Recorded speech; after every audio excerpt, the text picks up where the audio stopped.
What is up, everyone? Josh Alleman here with Keeping It Real. We got the originals, Lee Lopez and Patrick Moran here in the corners. And our special guest this morning is Carlos. I'm sorry, I had to. I knew that was coming. I'm sorry. Caleb Santos. And our topic today is leadership. Leadership as in like how we grew up and biblical leadership. What do we follow? What are we going to be like, yeah, I'm not going to do that. So Caleb, man, thank you so much for being with us this morning. Thank you for having me. Question to you, sir. Now, I know your story. We're family. I know how you grew up, and I know you started from absolutely nothing. And now, the company that you work for, you're the head of IT. So leadership-wise, how did you grow into the leader that you are today? Well, I mean, it's not something that really I was seeking per se. You know, I never really had ambition to get to the position that I am now. It's just I started really from learning from the bottom, you know, and at first, and at the job that I have, I was really like at first really grateful that I got the job that I got because it was during the season of 9/11. The company that I was working for was going under really fast. And I had applied for where I work now, but I haven't really heard for a while, so I was like, you know, it's not gonna happen. And then in the midst of our company, pretty much small company shutting down, I got a call. And then I was pretty much thrown into the fire because someone was leaving, and they told me, you gotta come in, you got 3 days with this person to learn everything that you can possibly learn, and then after that, you're on your own. So I was kind of like thrown into the fire. But I had good co-workers that helped me, and it was a good experience. I think overall, the thing that helped me is that I always like to be a student. Okay. I always like to learn, and I think if you have that attitude, no matter where you start, you're gonna grow. You're gonna potentially move up. But even if you don't move up, it's gonna make you a better person, whatever skills you might be practicing. So. That's the biggest thing. Okay. Now, in leadership-wise, while you were growing into the position you are today, was it more a person or was it more biblical when it came to, obviously leadership in the Bible, very spiritual and very like, this is the man I want to be in God's eyes, et cetera, et cetera. But working-wise, do those interact, you think? Oh, absolutely. I believe it does. I mean, when I was younger, there was a lot of leadership. There's a lot of leadership books out there. I mean, at first I was just eating them up. I mean, they were just like awesome. You know, 4 ways to do this, 3 ways to do that, 12 steps to 12 that. steps. And it was like at first, but then I got to a point that it was like this all starting to sound the same. Yeah. And it's just a different way of saying the same thing. And then when you start really looking into it, a lot of those principles are actually in the Bible already. So it's like, there's nothing wrong with reading them, and I still pick one every once in a while. Yeah. But I just started I need to just focus on the life of the people in the scriptures that actually had a connection with God. And who better to actually have as a model than Jesus himself? Yeah. I mean, but there's others that throughout the history of the scripture that you see their failures, but you also see that success and why that success happened. And there are some things that we can learn. I mean, you got people like Nehemiah, you got people like Abraham, obviously Moses, Joshua, Joseph, and then you go to the New Testament, you got people like Paul and Peter and John. There's plenty of things to study deeply and just grab those principles and ask the question, how does this apply to my life today? And that's the beauty about the scripture, that it does apply to today in every circumstance and every moment. Yeah. Yeah. So with the Bible, this is a general question now to start the conversation. To find a leader, to find someone that I say, man, that's a person that struggled or that had the struggles that I have today, and it's definitely a person that I want to imitate of how they got out of that. They got out of that struggle as a leader, biblical wise. What do you guys think? I have like 30 in my mind, though. That's the problem. why don't you give us your example? Oh, goodness. We'll start with David. Oh, yeah. Awesome leader, an awesome warrior, an awesome fighter. He was a scrapper. I've read a book that he had a foul mouth. And I'm like, hey, I think this guy's kind of like me, you know? As in struggle-wise, you know? Someone that's quick to say and go, oh, I shouldn't have said that. Loved music. I love music. In his early days, had a girl problem, a serious girl problem, a massive girl problem. I think he went a little over I ever did.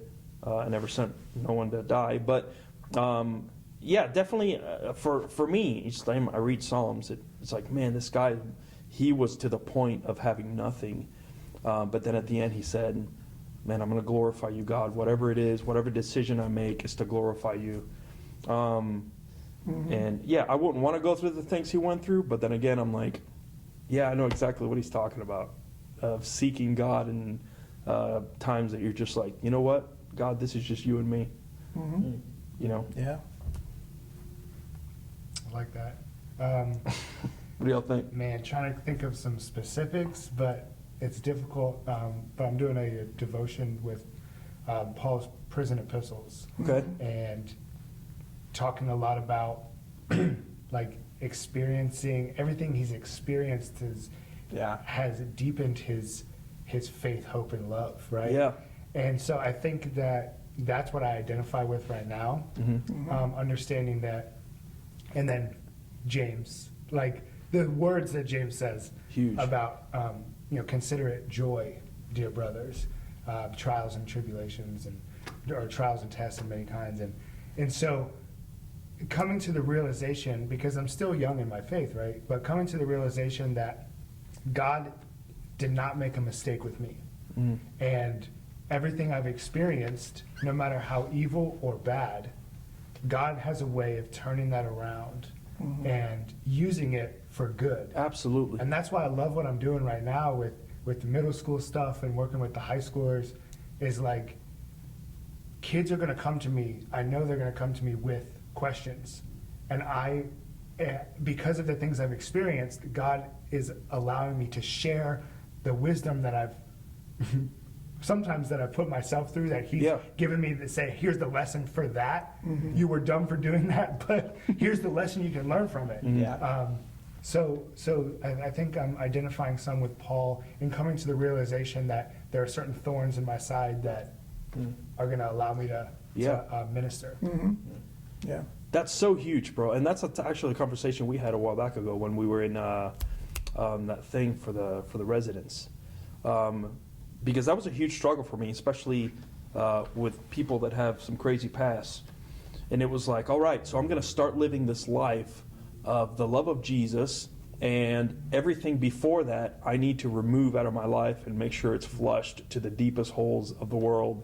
Because everything in this side is like, you're dead, you should die, you're alone, you're not loved, you feel hate. And then on this side, it's like, oh, the love of Jesus. You know? So the whole time you're like, oh, God, I'm trying to remove this. I'm trying to remove this. I'm trying to remove this. But no, man, I think God allowed you to live even the times where you wish you could take back. Allowed you to live these times to make you a great leader today and to make you a great person today, you know? Yeah. It's like that, those hard times is what makes you a stronger person the next Absolutely. day. I mean, I look at the example talking about Paul. There's one episode in Paul's life that hardly you hear much talk about in regards to preaching, but it's actually like Acts 26, 27, when the ship that they're going about is about to go down. Yeah. And, you got a centurion, you got soldiers, and they're about to like throw people off the board and, kill them all. They try to survive. And Paul steps up and say, listen, let's do this, and he didn't have authority. He was a prisoner. Yeah. But leadership is more than a title. It's who you are. And at that moment, the character of Paul came to the surface because he has lived a lot of experience that molded him through the life. So even the centurion listened to him and they follow his direction, even though he was a guy in the shackles, And he became the leader, or his leadership per se came up.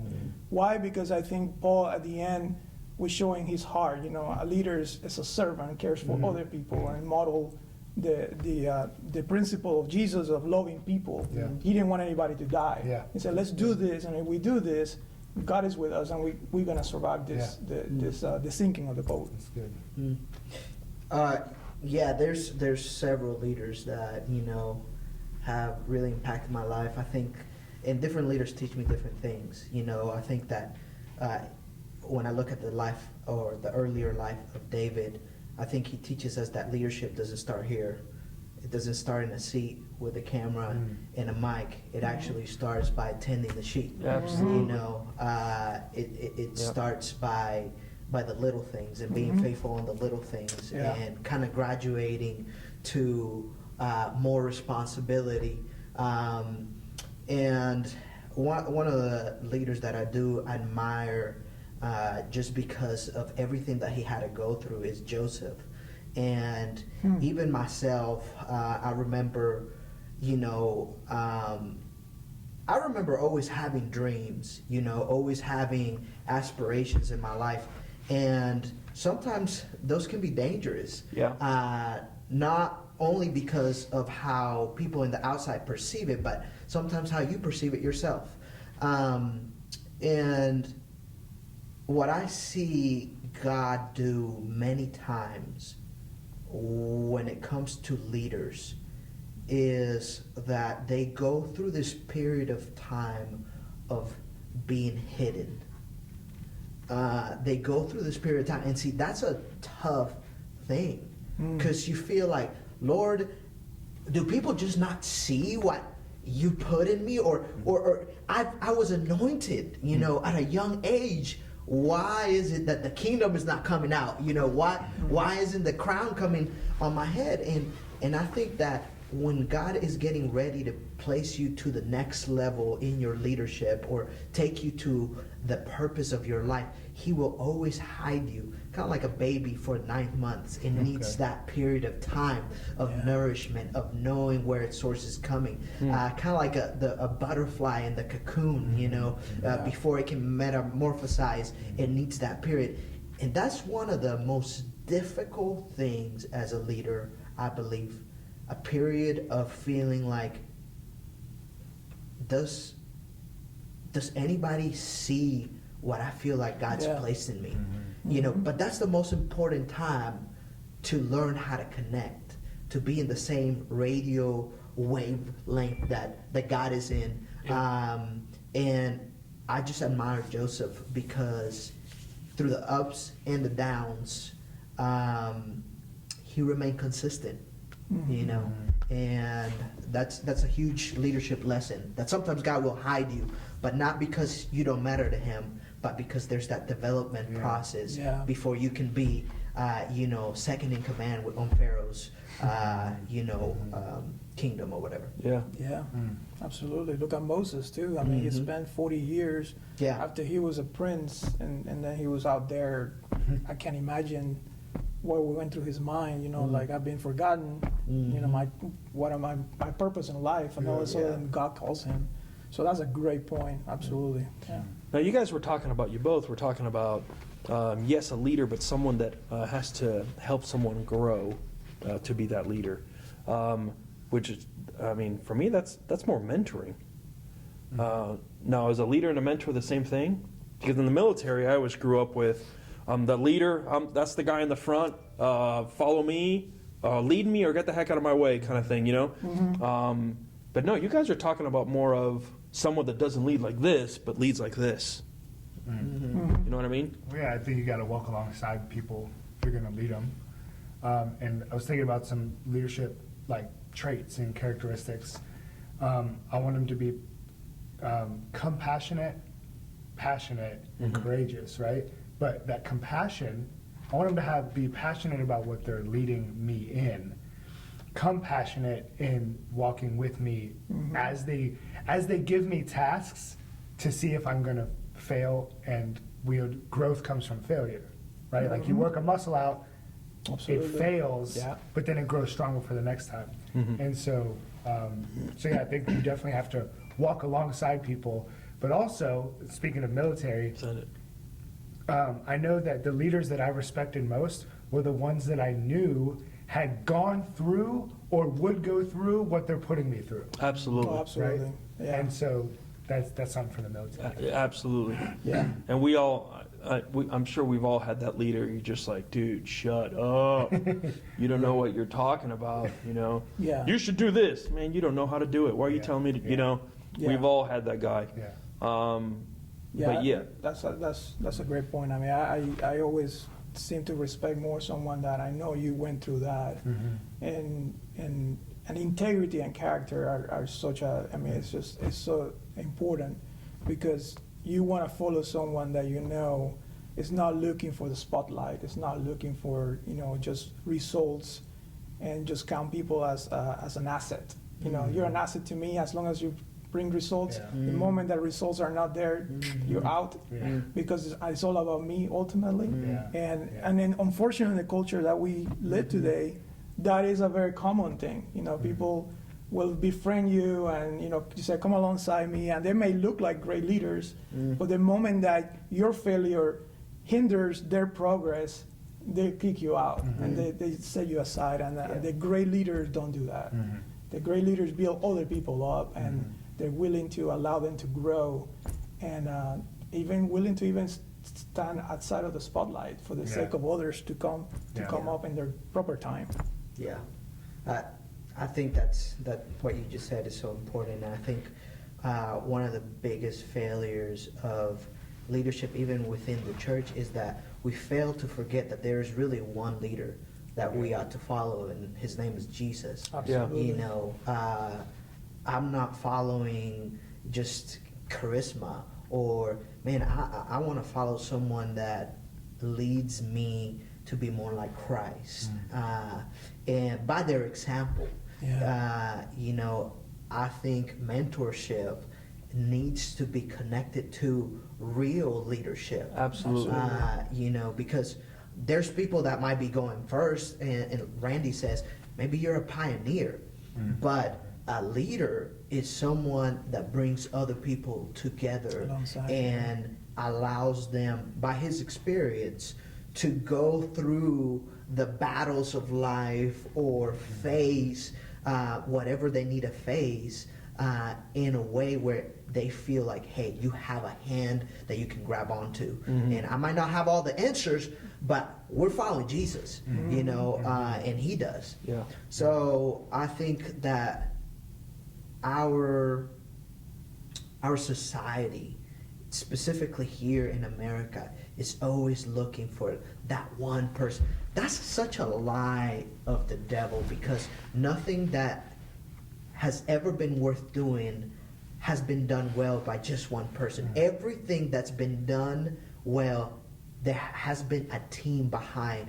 Maybe there's one face, but there's always a team. Yeah. There's a Chinese proverb that says, behind an able man, there's always other able men. And so I think this idea of lone superstars has not benefited the church. It's actually left it kind of vulnerable, because people, once those superstars die, which everybody's going to die, what's left? Yeah, absolutely. And talking about mentorship, and that comes in the context of relationships. So includes an investment of time, and you committed to a person or people that are you're mentoring, and you develop this currency of trust. So that's the biggest currency a leader can have, is when people trust you. That's good. Because no matter what the circumstances are, if people trust you, they'll go to battle with you. Whether you're successful or not in the eyes of the world when it comes to results.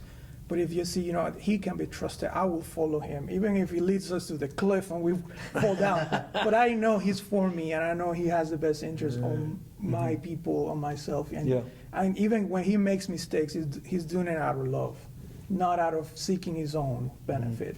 And when a leader loses trust, that's just such a blow. And not to say that you cannot recover, but it takes a lot of time earn that trust. I mean, honestly, that applies to marriage, that applies to other things. I mean, there's just trust is a big currency, and it requires care, and it requires intentionality for us to cultivate that. And I love what you said about faithfulness, because I think a lot of times we focus so much on being fruitful, results, you know? And at the bottom line, I think we are all called to be faithful to Jesus. He will render their fruits. Yeah. Whether it's 10, 30, 60, 100, you know, like the parable says. But what he calls us is to be faithful. Gotcha. That should be our focus, to be faithful. Let the fruitfulness, let him handle that, and he will do that. But at the end of the day, when we are face to face with him, he's not gonna show up your resume, you know, results and a chart with a dashboard. You know, he's gonna say, "Welcome, well done, faithful servant." And it could be with 1, 5, whatever. You know, in a church of context, it could be a church of 20, 50, 100, 1,000. Well, were you faithful, or were you just seeking your own? And yeah, I mean, we live in the era of celebrity. I mean, cameras are the thing right now. Television was invented 100 years ago, and it changed the world. Everybody's just about celebrity, about spotlight. And I think it would be good for us to be honest and recognize that is there, that draw is there. And the more aware we are to that, the more sensitive we are, the more we can be guarded against that, and then we can seek brotherhood and fellowship and building things up in community, not so much in one superstar. I knew I needed to bring a little pad. That's what happens when you sit with Caleb. Yeah, even alongside that idea, I love that phrase of God calls us to be faithful before fruitful. Because faithful allows us to stay connected. And I go to John 15, that if we're connected to the branch, then the fruits will come on their own. It's not that God doesn't want fruits. No, exactly. Is that if you're not connected and faithful, those things are not going to happen. Yeah. It's like wanting fruits without planting a tree. Yeah. You know, but that's so good, man. I love it. Yeah. One of our 8th graders said something yesterday that a tree is known by the fruit it produces, right? I think it's out of Matthew, and so it all, the fruit is dependent upon its source. So just like John 15, we're going to be known by what we're connected to. So faithfulness is that staying connected to before the fruitfulness. Exactly. And you tell me how good of a leader you are. I'm not going to dig a hole in the tree and look inside the tree. No, I'm going to look at the fruit. If the fruit are there and it's obvious, like Caleb said, it doesn't matter if it's 5 or 1,000. Then hey, you're in God's will. Yeah. But if you got a pretty tree and no fruit, champ, that's a worthless tree. Yeah. Yeah. That's firewood. It's important to know, though, I think that even as we talk about, God having this season, it's important to know that even to fruitfulness, there's seasons that a tree and we must go through, that there is a learning process, there's a growing process, Absolutely. and then there's a fruitful process, you know. And I think sometimes in my life, I'm like, all right, Lord, where the fruit at? Where the fruit at? You know, like, where should I'm not seeing anything. I've been planted here for about 7 years, and Lord, I don't see nothing. Yeah. You know, but sometimes it's like those seasons, you know. No, I think that's absolutely a great point. I mean, it's, strawberries are supposed to be a particular time of the year, and different fruits. And, now with technology, we can fake stuff up and we can produce strawberries all year long, but by nature, it was designed to be a particular, and we got to be careful not to hurry into producing fruit, because I want to produce fruit, God. It's for your kingdom. It may be out of a good motivation, but it's not the time that God prepared it to be. And God's time, actually, God doesn't have time, but His economy or time or whatever. The timing for us. A time for us is completely different Yeah. than what we think it should be. So Yeah. I identify, because I'm not a very patient person. So I'm like, okay, I'm 43 years old, and the clock is ticking. I'm like, okay, God, what is it that you have for me? What is what's the next chapter? And I have passions too inside, and things that God has put in my heart, and I see the clock moving and the calendar's flipping, and I'm like, okay. So Yeah, but then again, don't think that because that tree has planted 20 years ago that you're not bearing fruit now. You know what I'm saying? Yeah, and that's true. And I that's mean, true also. because Caleb, you don't have 1,000 people church, man. But the things that you've done in my life, I know the Holy Spirit changed my life. I know that what Jesus did for me. But there's no way I'd be walking the faith that I have right now if it wasn't for having a mentor like Caleb, honestly. And if it's so, please don't think that because the strawberries aren't strawberries yet, that God doesn't have you exactly where you are, being the leader that you are, at the place where you are, for a reason, man. Because you just never know. You never know. The guy that talked to me into praying the prayer of who Jesus is, he had no idea of anything. He just walked up to me and he was like, "You look like crap. What's wrong?" So don't ever think. Don't ever think that. No, that's a good point. I mean, and for us believers, that's a good point because we don't know, and any day is actually a fruitful day. Yeah, bro. If we're faithful, there's gonna be an impact, and sometimes we might not even notice it, but there is an impact. So that's a great point. I'm glad you mentioned that. Shout out here to my first mentor, Matt Williams. Befriended me in high school, or he came to mentor some football players at high school. Met him when I was 16 years old. After I left high school, lost contact, didn't really care about what he had to say back then. 10 years later, when it was finally, when God finally got a hold of me, or I had exhausted all my own strength, and I realized I needed a help beyond myself, Yeah. he was the first person I called. Hadn't talked to him in 10 years. But he planted a seed 10 years prior that he was going to be there for me for whatever I needed, and I could call him for whatever. And I called him in my most crucial moments, and it was because of a seed planted 10 years prior. No, that's a leader. Yeah. Sounds like a leader to me. And it goes back to his character. His character, Who yeah. he is. Yeah. And in his pursuit of Christ, he had gotten this vision that there was a void in the community that needed to be filled, and he wanted to pour into the lives of young men. Yeah. And it became fruitful in my life 10 years later. Yeah. That's great. There you go. Any final thoughts, gents? I think the only thing that I would like to say to Anna, there's a couple of, I think it's in Mark, and then there's another, the gospel, that Jesus is talking about how they're going to take on the disciples. How is it going to be among you? He says, the Gentiles, they rule this way. They rule over people, over authority, kind of like in the military. You do it my way, or you take the highway. But he told them, it's not going to be like that among you. You want to be first, you got to be last. You gotta serve. You gotta have that attitude of like Jesus showed on his last night. When he's about to be crucified, and he should be worrying about all the pain, the physical pain. He washes their feet. And so I think great leaders are willing to do that, willing to get down and wash the feet of those that supposedly are under that person in authority.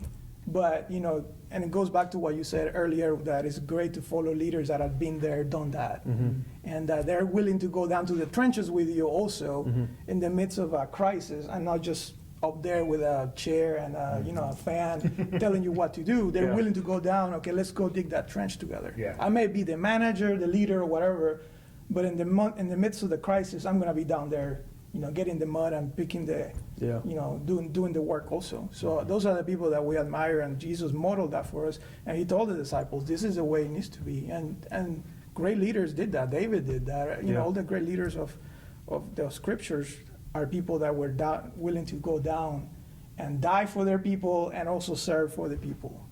That's an important character trait. Huge. That reminds me of the difference between a drill sergeant that lived his life like this, and my team leader, my squad leader when I was in Iraq. That were they tough on me? Yeah, heck yeah, they were tough on me, Right. absolutely. But they were the first ones that were giving me ammo if I ran out, and they were the first shoulder I needed to cry on if I needed one. So definitely a huge difference between an instructor and someone that is willing to go to bat for you. Yeah, huge, Yeah. dude. Yeah. Huge. Anything else? Good. My brothers and sisters, thank you so much for joining us. God bless you guys, and we will see you on Tuesday. Take it easy.